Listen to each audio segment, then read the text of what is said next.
Appreciate Jane typing, I think, what is the first message in the chat box. And this is a reminder, as Jacqueline will also outline in just a moment, that the chat box is a way for you to communicate with both the session team, as you have it here today, myself, Jacqueline, Tim, and Mike, but also with each other.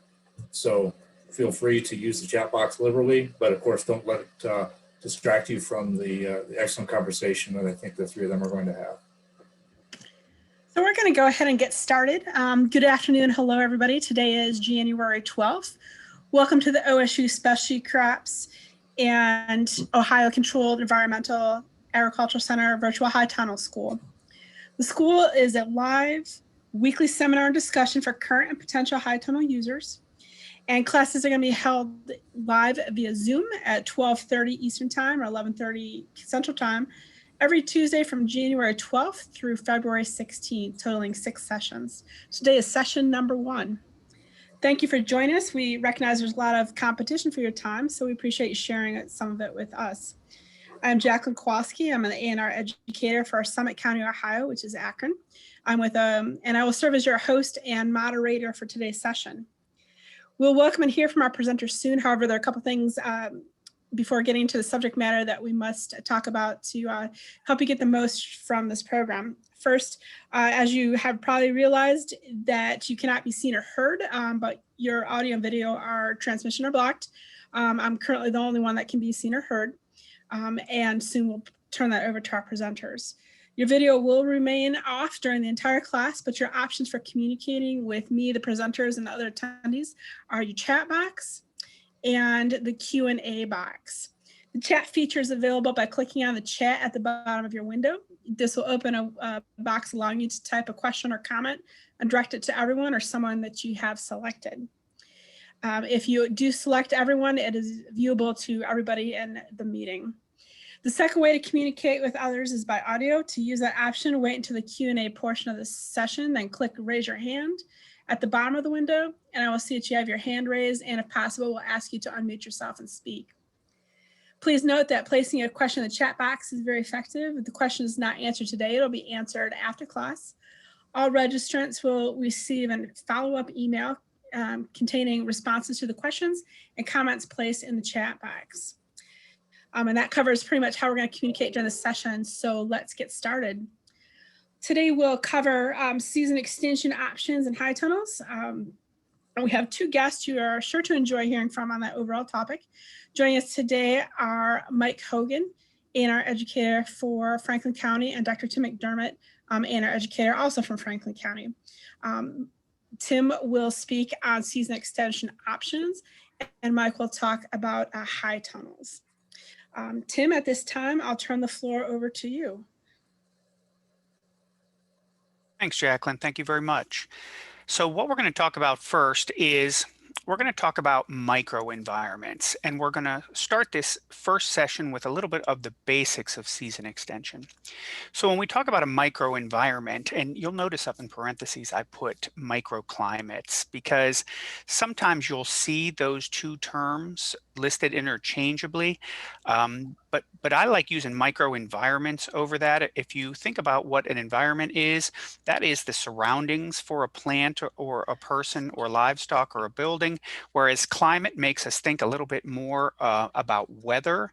And while weather does influence what we do with season extension, and as farmers and gardeners, you know that weather can greatly influence what you do in your production system, we like to use the term microenvironment. So what is a microenvironment? That is the area around the plant where it's affected by the temperature, it's affected by the amount of light, it might be affected by surroundings, it might be affected by wind, or it might be affected by weather. These microenvironments can be naturally occurring, such as a slope, or they can be created, where you would use a season extension technique, maybe a high tunnel or a low tunnel. Mike's going to talk more about those after my session. And they come in a wide variety of different sizes, meaning you can have a very large scale microenvironment, which sounds like an oxymoron, but a large scale microenvironment might be created such as the area immediately surrounding Lake Erie or any of the other Great Lakes. You could have a more medium scale microenvironment that will affect what's going on inside your urban farm community garden, say for inside the urban core of a city where that has been influenced by the amount of heat that that city is going to absorb during the day and then release over the course of the evening. Or you could have a smaller scale microenvironment. That might be simply having, a low tunnel created, throwing a little bit of row cover over a planting.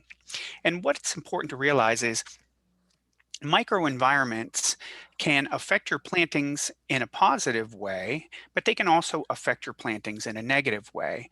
The critical thing to do is to recognize what a microenvironment is, identify the microenvironments that exist around where your production is occurring, and then understanding how that microenvironment is affecting your plantings, whether it's affecting them in a positive way or in a negative way where you can leverage it or you can attempt to mitigate it. So some of the things when we think about a microenvironment would be things like slope. When we are in the northern hemisphere, and now that I found out where we have folks from all over the country, we're going to find that you're going to have a much different microenvironment evaluation than I would say have here in central Ohio. But when we look at slope here in the northern part of the country, we have generally a south face to get full bore sun. And so a south face slope is going to absorb heat more than a north face slope, which might be in part shade depending on the grade of the slope and depending on what time of year you're growing in it. Also, when we have the sun rising or the sun setting, that's going to affect how much of temperature and heat absorption on the slope would be if you have an east slope or a west slope. Now, those are positive and those are negative things depending on what you want to grow. You can leverage that south-facing slope to get more heat absorption, or you can leverage that north-facing slope if you don't necessarily want that level of heat absorption. I know of some growers that have some sensitive tree plantings where they would plant on the north side because they don't want, say, their orchard to heat up as fast as it can in the spring so that they don't get early bud development that might be affected by a late frost. The picture on the right is actually where I grow.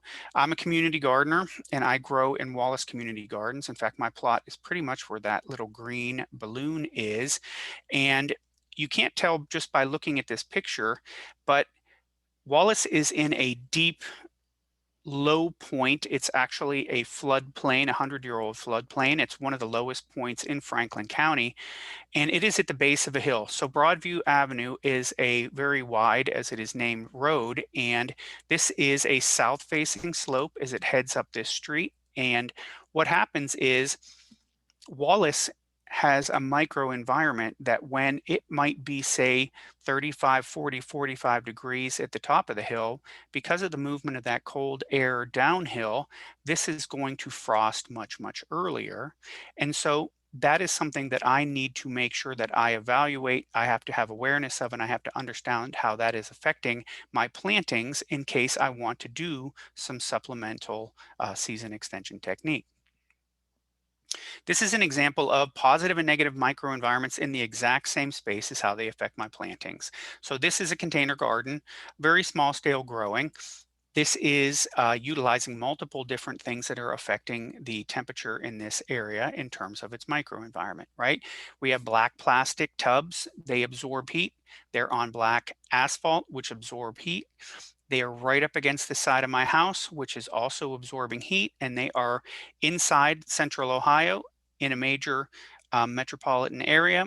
My garage is right there, and so there's lots of different microenvironment effects from heat scavenging where that raises the temperature in this area, and then over the course of the evening that might bleed that temperature out. That's a positive when I want to keep this area a little frost protected for sensitive plantings that I might grow in, say, October, November, or maybe February and March. But this area is extremely unfavorable for growing any kind of cold weather preferential crop because we have so many inputs on heat scavenging in this microenvironment. This area, when we have a hot summer day, 90, 95 degrees, it is almost inhospitable for most plantings. Urban versus rural is a tremendous effect on that. Cities are tremendous heat sinks. They absorb a lot of heat. They generate a lot of heat. There's buildings that are heating themselves up in. We have automobile traffic. You have a big temperature gradient from the inside of a city to maybe outside in a rural environment. When we look at the state of Ohio in general, there's several different microenvironment effects that we have. So we have the lake effect. Lake Erie up top here is a tremendous scavenger of heat where the water can absorb that heat and then it can release it over time. What we generally see is we have a delayed frost time up around the lake compared to what we would have in the rest of Ohio. And then there's a cooler spring because that is a large cold body of water. So we would have cooler weather persisting into spring. Some folks might not understand that back in the 1970s, believe it or not, Ohio was known as the greenhouse capital of the world. And that is because up in this area, right around here, Lorain County especially, this is taking advantage of the lake effect, and there was just a large number of greenhouse operations that utilize that area for growing. Now we have that same industry going on. It used to be horticulture. It used to be a lot more flowers or shrubs or perennials or ornamentals back in the 70s. Now this is a hotspot for industry growth in controlled environment agriculture for vegetable and herb production. So taking a look at this picture, there are multiple different microenvironments that you would evaluate around where these raised beds are. So right now, these raised beds are sitting on black plastic, which is going to absorb heat, and it's going to provide a heat sink in that area. This is inside the city of Columbus. So we're in an urban environment. This is right next to a building, which is going to generate heat because it is heated during the day, plus it has a passive absorption of heat. And right behind this picture is a parking lot, which is also going to absorb a bunch of heat. Beneficial in a lot of ways if you want to have some sensitive plantings that you want to use some season extension to get some growth in cooler weather. Might need some different season extension techniques to mitigate some of this heat when we're talking about in the summer weather. And so going back to that picture that I showed you of the community garden where I was at, I took these pictures on Halloween of this past year. It was 9 o'clock in the morning. And as you can see, both these zinnias and these parsley plants were heavily, heavily frosted, whereas my house, which is on the top of the hill, was in the 40s. And I had actually peppers growing outside that did not need any season extension whatsoever and showed no effects of frost. So before we transition over to Mike, do we have any questions? I am going to head up in a chat box and see. All right, we got some questions in the Q&A box that Matt answered, but some of the questions I think we can ask in case the rest of the audience would like to know. One of the questions is, how does moisture inside or surrounding the tunnel create a microenvironment? So generally moisture is a heat transfer facilitator, right? If you were taking, say, think of if you were taking a pot out of the oven and you were using pot holders. If you have dry pot holders and you grab that, you are insulated. If they're wet, the moisture is going to decrease the insulation and it's going to allow temperature to move much more rapidly. Okay. Another question was, do you have or know of any tunnels operating with the earth battery system in place and used for soil growing crops inside that tunnel? I can't say that I do, but we have a number of different experts on here that might want to chime in if they have some of their client residents using that system. I do not. I'll just add very quickly that I'm not aware of anyone using an earth battery system very consistently and reliably. although the concepts of an earth battery are very interesting. Instead, folks are looking for sustainable approaches to accomplish some of the similar goals, but differently.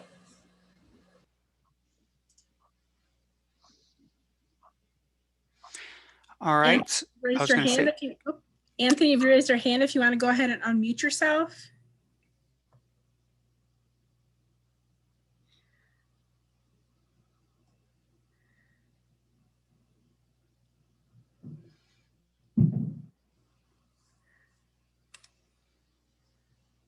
Maybe he's having we'll save your question and we'll, oh, there's another hand answered or up.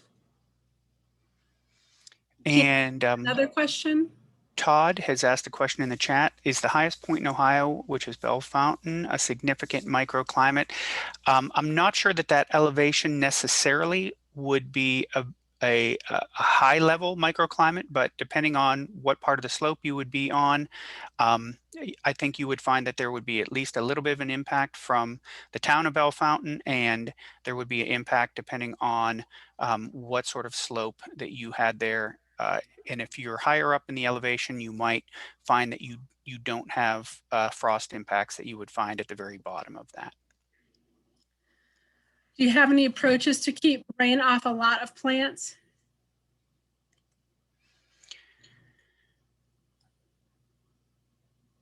We're going to go into, my colleague Mike is going to go into low tunnels, mid tunnels, and high tunnels, which is going to touch on some of that in terms of the fabrics that are used. I like to say it never rains in a high tunnel.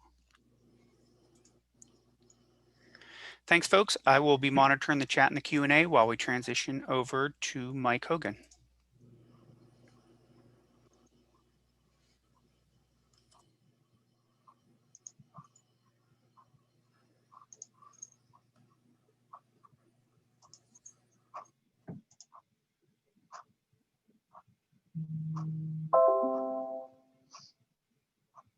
All right. Are you seeing the slides correctly, folks?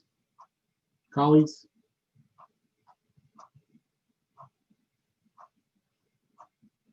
Yes, we're able to see the mic. All right. So Tim, I think set the stage great for this whole series over the next several weeks, and that's to be thinking about the larger environment and kind of connect that down to what you want to do, with microenvironment. What I want to do next is I want to challenge each and every one of you. I'm going to ask you some questions. I'm not going to ask you to respond by raising your hand or put in chat box. We're not going to do a poll, but I want you to ask yourself these questions of how you would answer them. And what I want to do, I'm not trying to. Mike? Yes. I'm sorry to interrupt you, but we're seeing instead of seeing your PowerPoint, we're seeing your notes slide. Yeah, that's what I was asking. I want to make sure. Better now? There we go. Perfect. Okay. What I want to do is to challenge you to think about how a high tunnel might or might not work for you.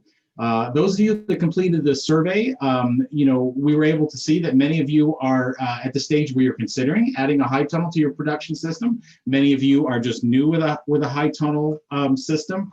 And then very few of you, have said that you have experience or are an expert. And if you haven't completed that survey, please go ahead and do that after today's session to help us continue to collect that information about who the audience will be for the rest of this school.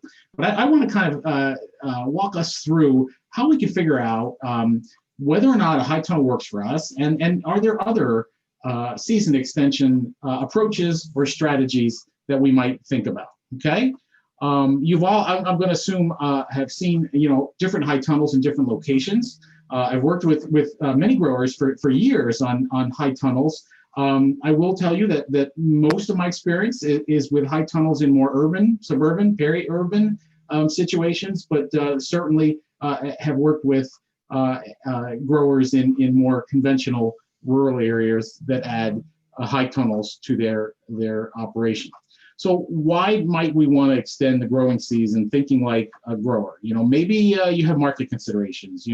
Obviously the first product of the year we can get to market, no matter what that market is, or whether we can extend that season of having that product available, we can probably generate more income.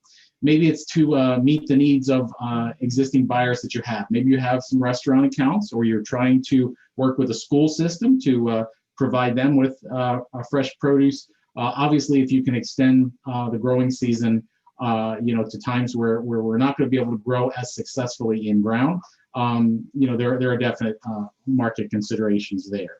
Maybe it's just a personal choice. You want to see, how you can work with Mother Nature and use some different technology. Perhaps you are working on a project that's addressing food insecurity in a food desert, where we really don't have great access to fresh fruits and vegetables. And if we can extend the growing season, we can extend the time that we can make those fresh fruits and vegetables available in that food desert. If you're an educator, a teacher, extending the growing season really works when we think about, harvesting of traditional vegetables and fruit crops in Ohio. It doesn't match up very well with the school year. So if we can think about season extension, there's a way to involve more kids in gardening and also positively affect nutrition. As a matter of fact, Tim and I work with the Columbus City Schools on a project where they're doing just that they're growing outside the typical gardening season, both in the fall and the winter, taking advantage of when those students are in school, at least when they're in school, when we don't have COVID, obviously. We can really improve the value of the crop. We can, and the subsequent value of the crop by using high tunnels. We'll talk a little bit about that. And obviously, if we do that, we can increase production and or profitability. So some of the questions I want to challenge you to think about if you're thinking about how a high tunnel might work in your operation, I want to go through. So the first one is, I've heard people say, in Ohio, we can use high tunnel structures to grow high value crops the entire year, 12 months of the year. And so I would challenge you to think, is that accurate or not? Is that fact or fiction? And I'm going to give you my answers based on my experiences, and certainly there's those experiences are based on research. They're based on working with many growers with tunnels, and they're based on my professional judgment as well. I like to say that we can probably, maybe a better goal is to shoot for growing fewer than 12 months per year for a few different reasons. One, it's good with high tunnel production to have a little bit of downtime or fallow time. Especially when we think about pest management. If you're also thinking about the weather today and this time of year, if you think about let's say the December through January period, certainly temperatures can be a challenge most years, but what else is a challenge when we're trying to grow crops? I'm thinking about light. We tend to have not a lot of light. When winter starts, the solstice starts, and for quite a few number of weeks. And so maybe when we're starting out with a high tunnel, I think it may be good to think about not having active production a full 12 months every year. Perhaps we work up to that. Perhaps we work it for certain crops in certain times. Another question. High tunnel structures will automatically improve profitability for specialty crop growers. I've heard people say that. I've read that in marketing literature. What do you think about that? I think that's fiction. Certainly high tunnels can help improve profitability for growers of high value vegetables, fruits, herbs, other plants. But really it's going to depend, almost like any technology, on the management that you exercise, your overall marketing strategy, and how you use that high tunnel with how you market and who you market to, and certainly how the high tunnel fits into the larger production system that you might have for your operation. Another question, high tunnel or statement. High tunnel structures can be made high-tech and permanent with the addition of supplemental heat, electricity, concrete floors, things like that. I tend to hear this a lot, especially in our urban area and in food deserts.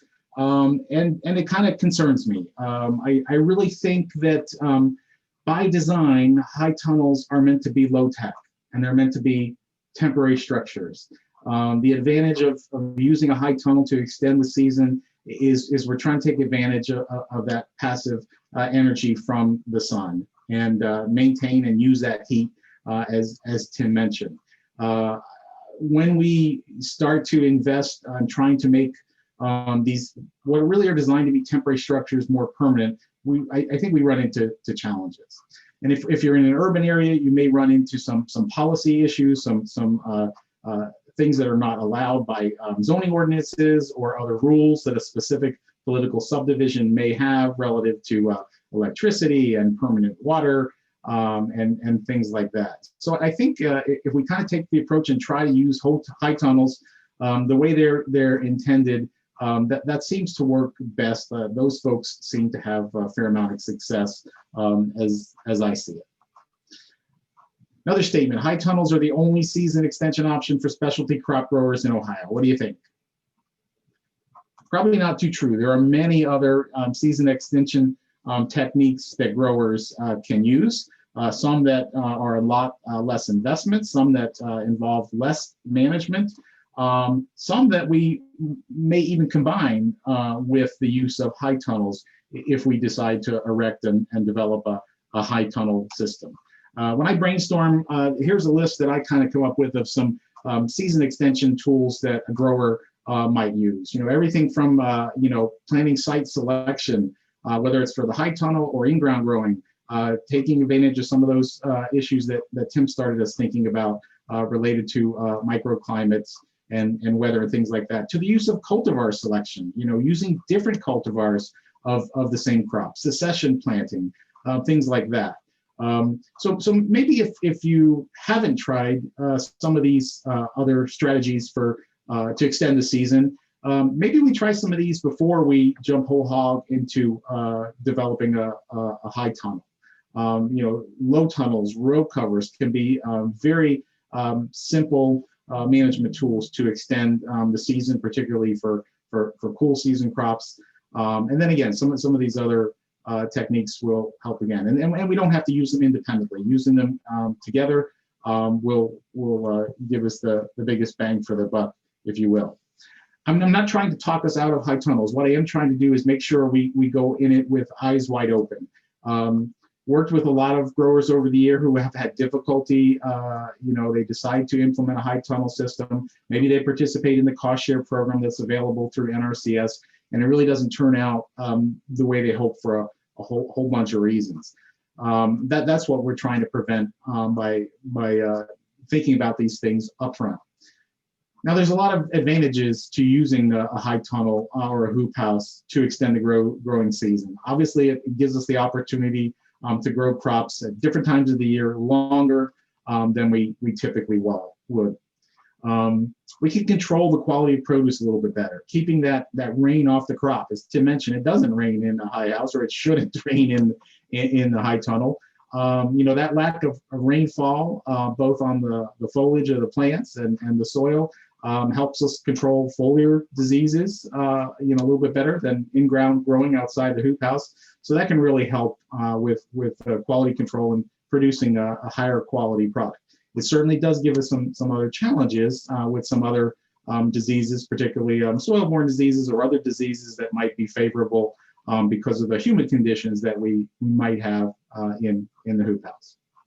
Using a high tunnel or a hoop house can be a very efficient way to use a small amount of space. It can help us manage more efficiently the nutrients and water needed to produce whatever crop we might be growing. And as I said when we started, it can certainly improve profitability. That's not a given though. Just like any management system, any production tool, any technology, how we use that, how we manage that, how that works in concert with the rest of our production system, and more importantly, I think when we're thinking about season extension and high tunnels, how that works with our marketing system, that's really going to determine how the profitability effect using a high tunnel or a hoop house may have for any specific grower. Some disadvantages or challenges, if you will, to think about when you're considering whether or not we want to use a high tunnel. Obviously, there's going to be increased management. We don't just put up the structure and think we're just going to open the sides every now and then and make sure irrigation is working and things like that. It's going to take more management throughout the entire length of the growing season.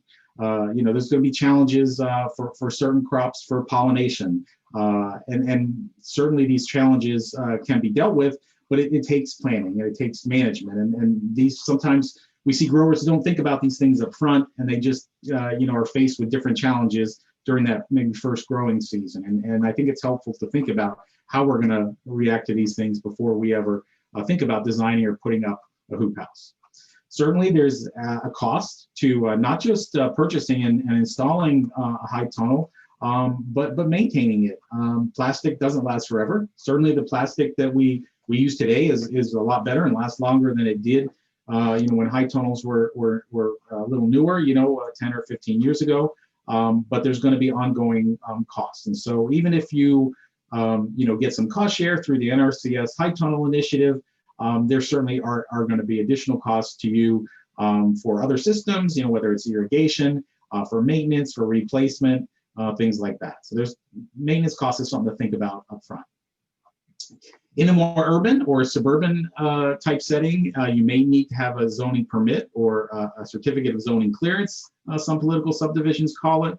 Typically not an issue if you don't have zoning and you're in a more rural farming environment, but lots of potential for interactions with zoning officials when we site high tunnels in urban areas. And you want to investigate those things because they're different, whether they're in Cleveland or Akron or Columbus or Springfield or Dayton or whatever. Every political subdivision has obviously different zoning ordinances. They have different processes that they use to permit things or not permit things or allow things that are not covered by specific ordinances. And so that's something you want to investigate long before you ever decide that you're going to invest in a high tunnel. It is not uncommon to have damage to these temporary structures from weather. Wind and hail are obviously most common.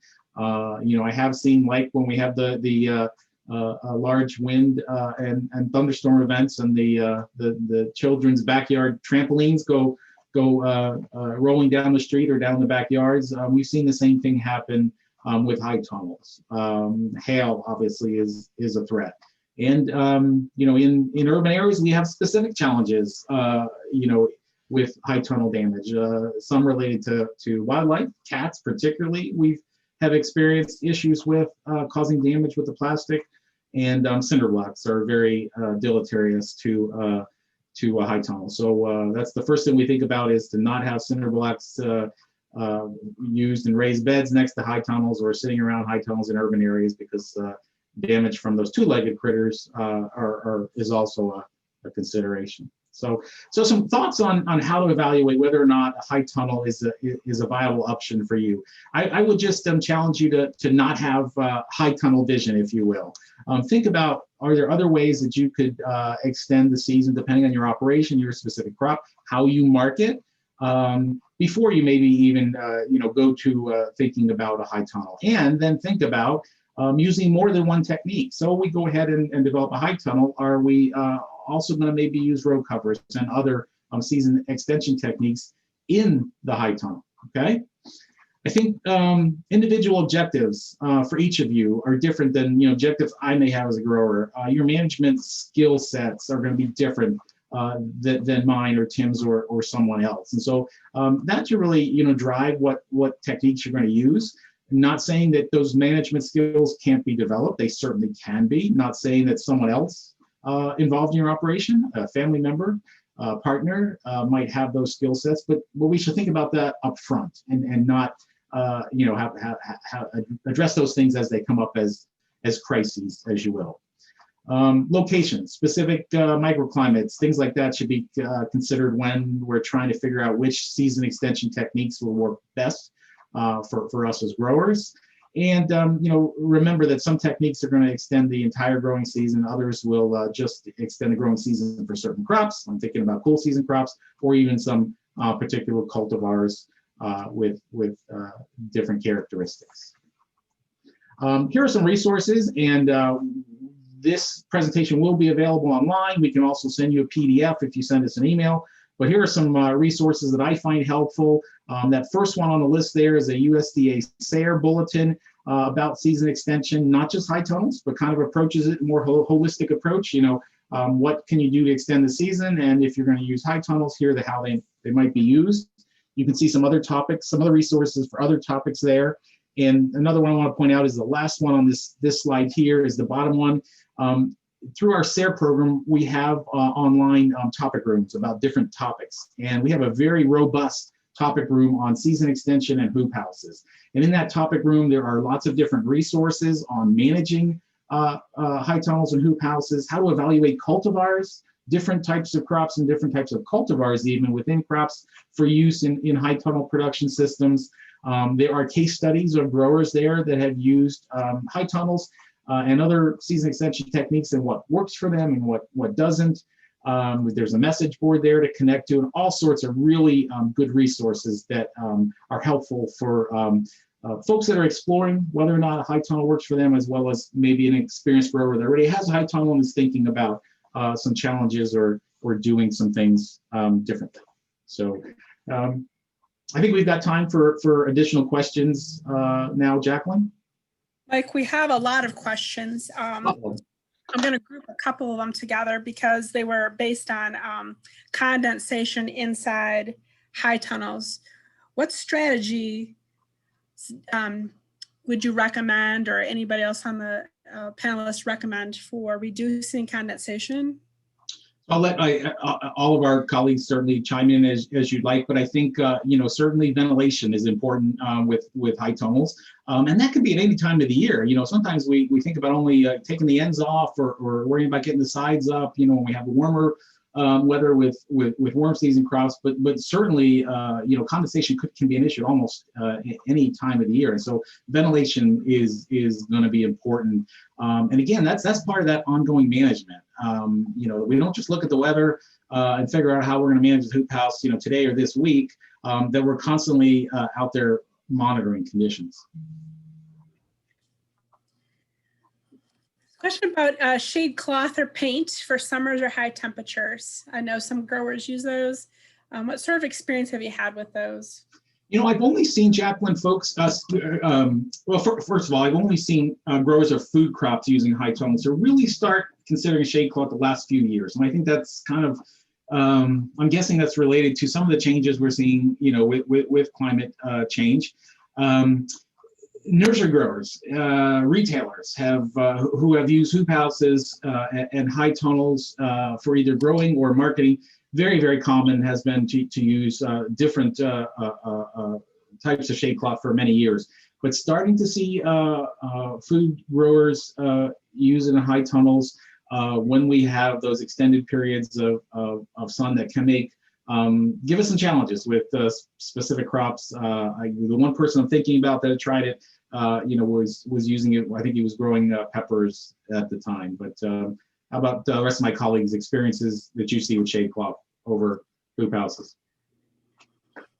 With 19 states represented here, from essentially Washington to Florida, we probably have a lot of capacity to address the two questions that Jacqueline's brought up most recently here. One being condensation, the other being shade cloth or other ways to limit the amount of light penetrating through the plastic.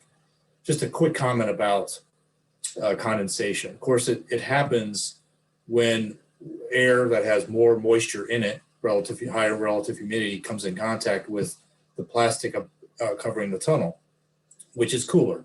And that essentially gaseous moisture condenses on the plastic and then may rain back down on the crops.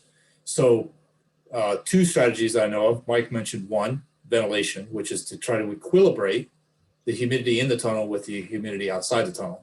That could be a challenge, but it is definitely a very, very important approach year round. That includes venting the tunnel in the winter if you're still actively using it. The second option that you may want to look into is what is called an anti-condensate film. There are plastics that are designed to cover a high tunnel that have chemicals in them that delay or limit the amount of condensation that will occur. That process eventually breaks down, so by the time you will need to replace the plastic anyway for other reasons, that same anti-condensate capacity is also reducing. But the two ways that I know of to reduce the condensation are ventilation and that anti-condensate film. And then, of course, to prevent the effects, sometimes you'd want to cover the crops beneath, if that's an option, at least to keep that liquid moisture off of the crops, if it can be problematic, such as we may hear about later in the school with certain foliar diseases common in leafy vegetables and tomatoes. As far as shade cloth and other ways to prevent light, very much open area for conversation, as many of you in this discussion know. Of course, shade cloth for many people is about limiting the light penetration, which is actually the source of heat. So we want to balance the amount of light penetration with the temperature that we need for the crop, and we wouldn't want to shade too early if we're looking for advanced marketing of, say, summertime crops. And we'd also want that shade to be gone by the fall, if the fall time fall through winter into spring production is important to us as well. So it is a balancing act between knowing when to cover and how much, and when to remove that cover, depending on your cropping cycle.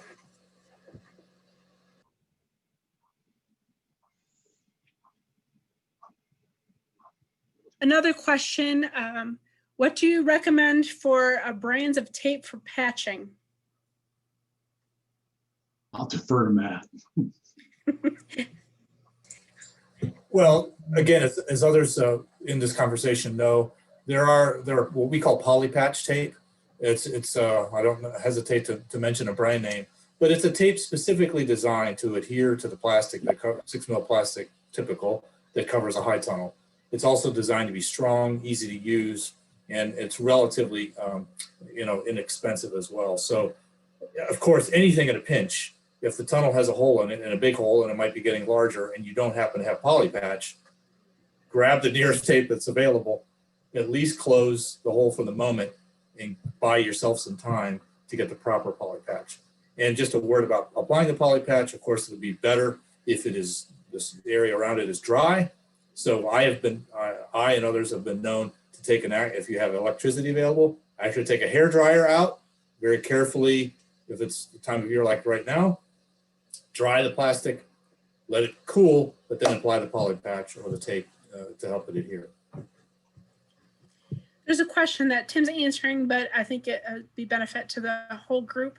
A client is installing a Caterpillar tunnel and wants to keep them parallel to his current high tunnel. How far apart should they be?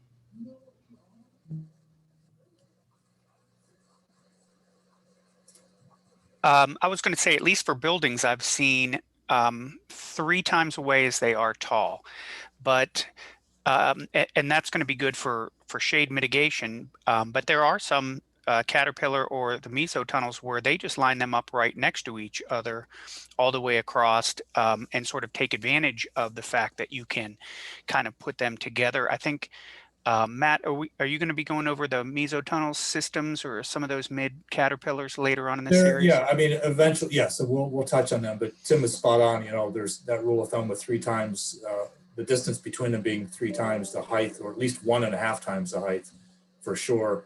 But in other cases, depending on the situation and the amount of land that one has available, then folks might be taking those mid or Meso tunnels or Caterpillar and just lining them up as close as they can to still be able to work with them. I think that the north-south versus east-west orientation may also come into play there, and when they're using those Meso tunnels, and how much sun exposure they need, as opposed to, say, protection from wind as being the primary reason that they're using it. In urban situations, I think you're right. The space requirements kind of are going to dictate what people do, and to be real honest, to see them probably a lot closer than that in urban spaces where we don't have the ability to take advantage of a larger location. Someone asked which is better, electric heat or propane?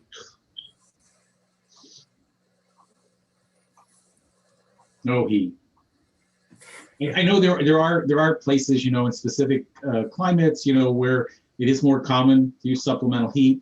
I've been to high tunnels in Northeast Ohio where they use supplemental heat, particularly some Amish growers that were growing flowering plants and targeting Mother's Day sales. But I don't know, Matt, you can give your response, but I tend to disfavor, the use of supplemental heat for a whole bunch of different reasons. We respect all opinions in this school, and with this group of 180 plus attendees, and of course the 9 panelists, OSU folks that have joined us, but the 2 featured panelists today, Mike and Tim, and you'll find a range of opinion. I think the supplemental heat question is something we can address now for, briefly, but it's such a large one that it really demands its own time.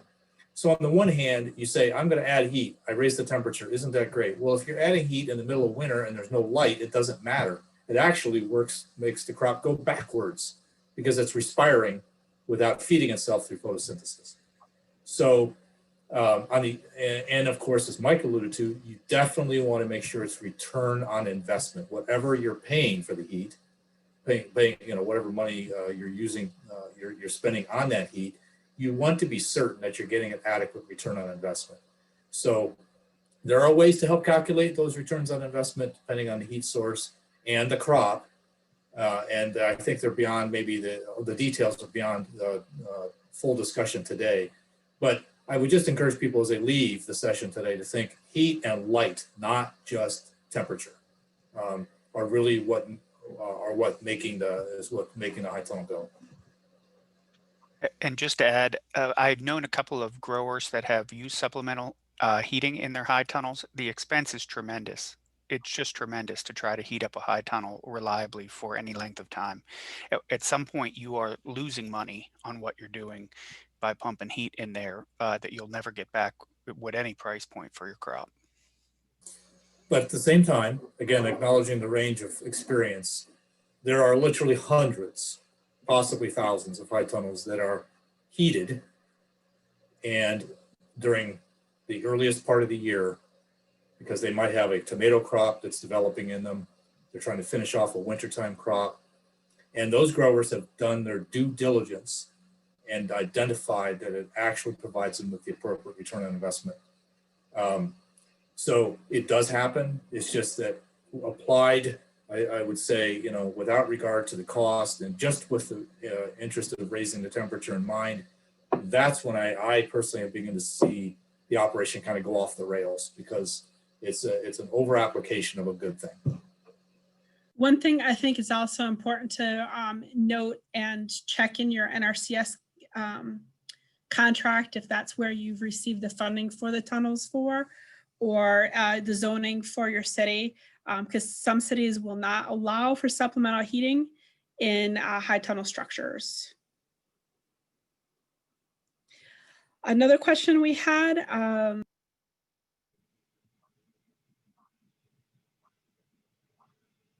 adding other sorts of materials to your high tunnel. And I've recently heard that from another grower, adding bricks or rocks. Will that create a heat sink inside your tunnel that will maintain heat? Another person had asked if you use straw for mulching or manure. Will those things help heat up or keep heat in the tunnel? All of them could. Certainly.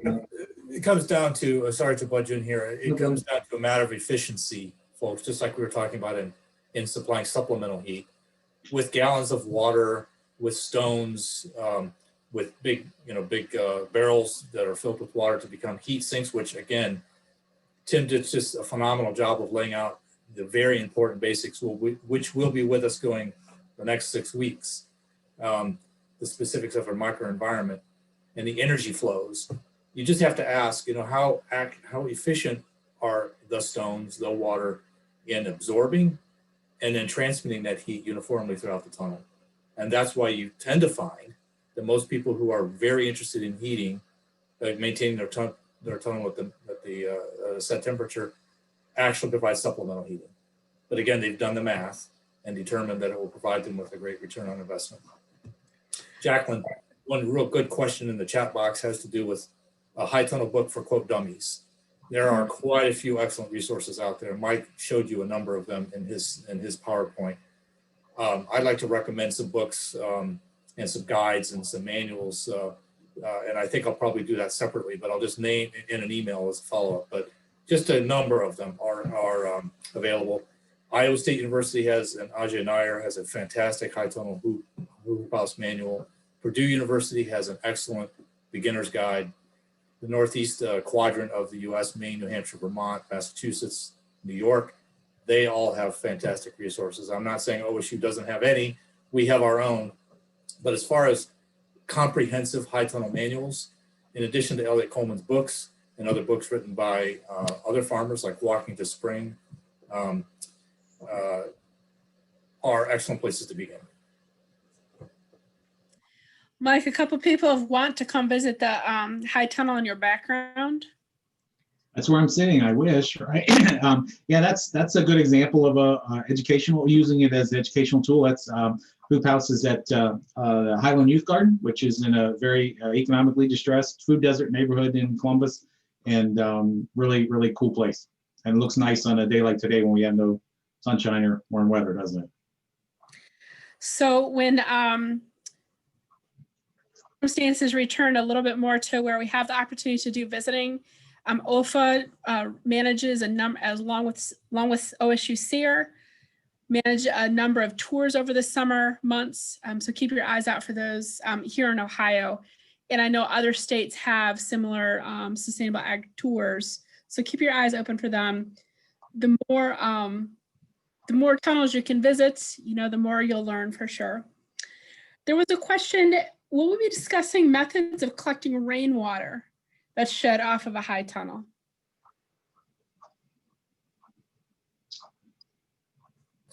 It's not mentioned explicitly as a topic, but I would expect it to surface at some point in the school.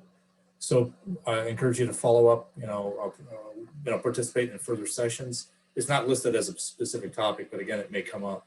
I'll just mention here very quickly that there are systems available. You can attach gutters to your tunnel if that is your choice.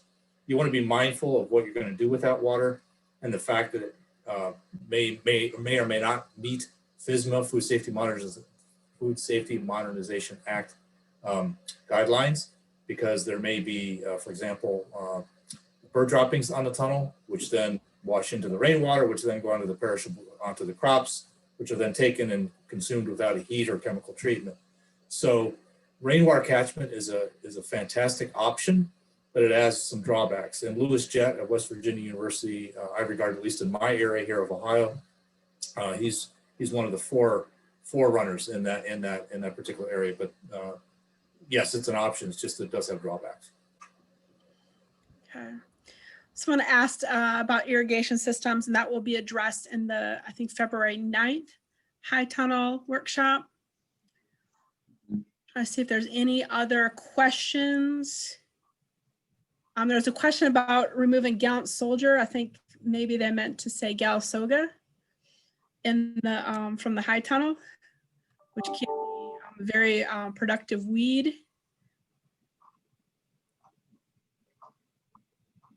And I think management will be addressed in another workshop too. Trying to see if there's any additional, which orientation is best for a high tunnel. Mike, Tim, do you have thoughts on orientation? I know that it's an often discussed topic. It'll be addressed in a video that I and others prepare coming up. But do you have particular opinions about north-south versus east-west orientation of a high tunnel? We get that question very commonly, because where I've seen sort of that dividing line would be the 40th parallel, which literally runs through the middle of Mike and my building. So in our location, what I tell folks is, I guess, figure out what season you might be doing your predominant amount of growth, figure out what variety that you want to focus on for your growing. And quite honestly, evaluate your site. We have a lot of urban agricultural sites where you have no choice for your orientation. You put it where you can put it. But my thoughts would be, just along those lines. Identify what you want to grow, identify what your production system is going to focus on, take a look at your site to make that choice. I agree, and I think it might be more important in certain locations. You know, I think it's. I don't have a research base for this, but you can find lots of literature that suggests north-south as a definitive orientation, and I'm not so sure that's correct for every location, and particularly for an urban environment. Somebody's asking what the wire hexagons in your background are, Mike. Oh, I think that's just chicken wire that's used as fencing. Animal deterrent, maybe? Two-legged sometimes. Okay. Cats too. I'll keep cats Jacqueline, out. you may have seen, sorry, Jacqueline, you may have seen the question about high salt buildup. Yep, that was my next one. Yeah. Soil health will be a topic discussed later in the school, and there is abundant evidence that people going into high tunnel production need to be especially careful with the soil that they're covering, because it, along with the high tunnel that they've just purchased and commit to managing, are their two primary resources, unless they're going to use, as the attendee asked, grow bags, which are an additional expense. So the high tunnel soil health management is an incredibly important topic to take up in detail. And that's just a really good example, Matt, of the management. I think not having that rainwater there to adds to that issue, and so you got to think about that. It's going to require perhaps a lot of management depending on your specific situation and crops and the way you want to grow. So I just get concerned because I see too many folks go into a high tunnel without thinking about how they're going to manage those things. So I'm glad to hear the questions now. People are thinking, well. So I think our last question for the day, have birds been an issue for anyone?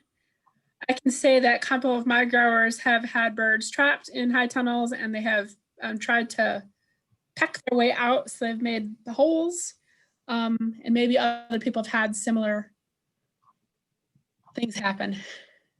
I've had a crow sit on the end of the tunnel, right where the roof and the end wall meet, looking at the moths in the tunnel from beneath and pecking the holes right along that plastic like a sewing machine, and literally opening up very troublesome gaps in the plastic as they try to get the moths inside. So these are some of the things that Mike and Tim and others have been referring to as the less well-known, less well-publicized, less often discussed situations one can find themselves in, having just covered a high tunnel with very brand spanking new and expensive plastic, only to have a bird punch holes through it all. And you just need to be ready for those kinds of scenarios. Yeah, make sure you have patching tape on hand at all times. Well, again, we are just about out of time for today. Excellent discussion, but as we wrap up, I'd like to thank Mike and Tim for sharing their experience and expertise and for joining us today. We hope you've enjoyed our time. This has been the first of 6 scheduled sessions for the school. Please join us for the remaining sessions and look for a follow-up communication by email, including messages containing the information where you can learn more and the resources that we shared today. Again, thank you for participating in the OSU Specialty Crops team and Controlled Environment Agriculture Center Virtual High Tunnel School. Good luck and stay in touch with us. Take care.